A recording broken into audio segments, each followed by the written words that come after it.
Right, yes, hi all, part two. So as you can see here, I'm now ready to start to fit this fork. So obviously I had this spare fork, I had the spare wheel, that's why I sort of fitted it to test it to make sure it's working before I fit it on the C5. But now you guys know that this does appear to work. You guys can just go straight for it. So yep, I've removed, for my C5 also I removed the fork. Also if your C5 you'll just need to bolt the stuff on.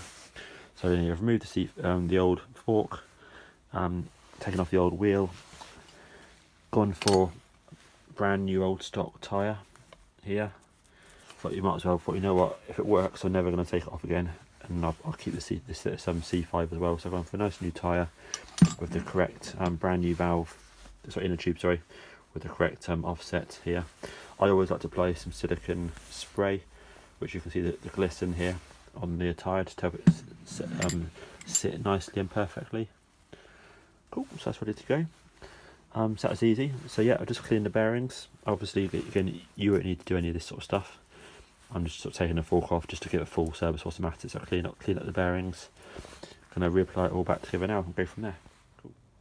Yep, hi all. So I fitted the disc brake on this Sinclair C5 project. So this is a mixture of the bits and bobs that I've got from eBay, plus John Webster's adapter and bolts, spacers, etc. So like I mentioned to you, if you're running this particular disc, then you'll need the spacers behind it, because there's not enough metal resting on the little sort of spokey bits here, you know, in order to keep the whole thing flat and strong and tight, you know. So yes, so that's why I recommend ideally the other disc I mentioned, which has no cutouts here. That way the whole disc then will sit on the little bits of plastic spoke which are there, and therefore you won't need those spacers. Cool, but that went in fine. So yeah, I fitted a new brake cable. I cut off 12 inches of cable from a standard Wilkinson's brake cable, fitted it in here, if you can see that. Perfect. I'll fit a little cap on there. Easy, went on really nicely, it spins lovely. Obviously you won't need to do that, but normally you'll just bolt all these bits and pieces on and that's it.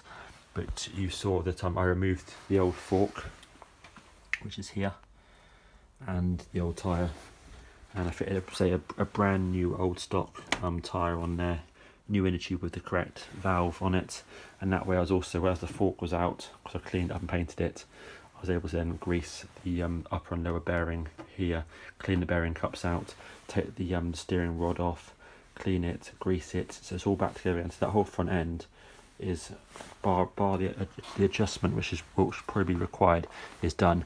Now I squeeze the brake, caliper, obviously the caliper operates, and it feels really smooth, really nice. There's a little bit of binding as the wheel runs around on the disc rubs on the one of the brake pads. Not a problem at all. There's lots of adjustment you can do there, you know, but you know, it kind of needs to ride it a bit just to sort of bed it in a little bit and then do some adjustments.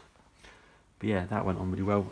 If you need the information on removing the fork, what you do is you remove this bit of plastic here. So you just lift the rubber off gently, do it gently so you don't sort of break this bit here off the glue. Take it out gently, pull the bulb out. The bulb's normally tight if it hasn't been removed before. So you can sort of normally technique is normally to twist it, spray some WD-40 in there, loads of it, twist it, and then suddenly it'll crack and release. Pull it out, and then put your hand underneath here to grab the bottom of the headlight, and there's two large plastic prongs. All you do is you just squeeze them a little bit, push the headlight up, and that's it. Don't squeeze it hard, otherwise you'll snap them off. Just a little bit and push it up easy, and then the headlight then comes out. Then you can get your 32mm socket in there, hold the front wheel with your left hand, crank it open with your right hand, and then there's a locking sort of washer there, which you can make sure it's loose. So just flick it with a little screwdriver, make sure it's loose. Then you'll have a 3-pronged sort of bearing cup, and all you do is you just use just a normal screwdriver, just to sort of flick it open. And once it's kind of open and you spray some WD-40 on there, you can get your fingers in there and just untwist it. Take that out, the locking ring out, clean it all up, clean the bearings up, really easy. And then you can then take the fork out, obviously, take the fork out, and then you can clean it and all this sort of stuff, if that's what you want to do, yeah. But it's basically, ultimately, it's easy. And there we go. So we'll go from there and we'll do some test runs on the weekend. Nice one. And I say, as it looks so beautiful, I might even just leave the front wheel cover off. I'll see. I'm not sure, but it just looks amazing. So yeah, we'll go from there. And just as a note, this C5 here is my main C5, the one that's been on TV a few times. Front disc brake, Chaz unit, really, really good. And you can see here that's the amount of plastic I need to cut out for that particular caliper and disc. Obviously that might be a smaller disc, I'm not sure. And caliper might be a slightly different position as well, but that's kind of the gist of how much plastic you need to cut away. Cool, nice one. Yep, I also just been out on the Sinclair C5 for an hour in order to set up the front disc brake, test it, etc. So obviously bear in mind that's only 1 hour, and of course whatever you do with your brakes is down to you, but this is just some sort of a video on advice on a cheap disc setup should you want to upgrade, you know, to your brakes. But yeah, Sinclair C5, this is a sort of a project that I've got. All I've done is make it electronically working, done all the brakes, serviced it, all that sort of stuff, but not touched the chassis. This one is actually fitted as well with the Sam Rowell 3D printed bearing planetary gearboxes, which is a real totally sweet. So it's nice to actually use it properly as well. But ultimately we're here to talk about the disc brake. So like I said, I've been out for an hour and I pulled over say 4 or 5 times just to adjust the caliper, adjust the tension on the cable, fine tune the little dial, you know, which also can fine tune, you know, the tension of the cable as well. I didn't have to just touch the bracket or do anything else. It's simply pretty much caliper and cable related. That was it. Yep, and obviously I knew it needed bedding in as well, of course. So tried to do some hard braking, some sort of keep going the motor whilst holding the brake on a little bit. Just sort of try and bed these things in, settle it in a little bit. I know it's only an hour, but it felt absolutely beautiful. You know, you can lock up the front wheel if you want to, super easy, or you can just do it normal and light, and it brakes perfect. It's way better than basically the original C5 brakes. It's absolutely lovely. So yeah, and looks lovely as well. So I'm not going to fit the cover for the moment. I'm going to test run it again this weekend. Try and do another sort of hour, 2 hours on it, just to double check everything. And then I might fit the cover, but it does actually look really nice without it. So I'm not sure yet what I'll do.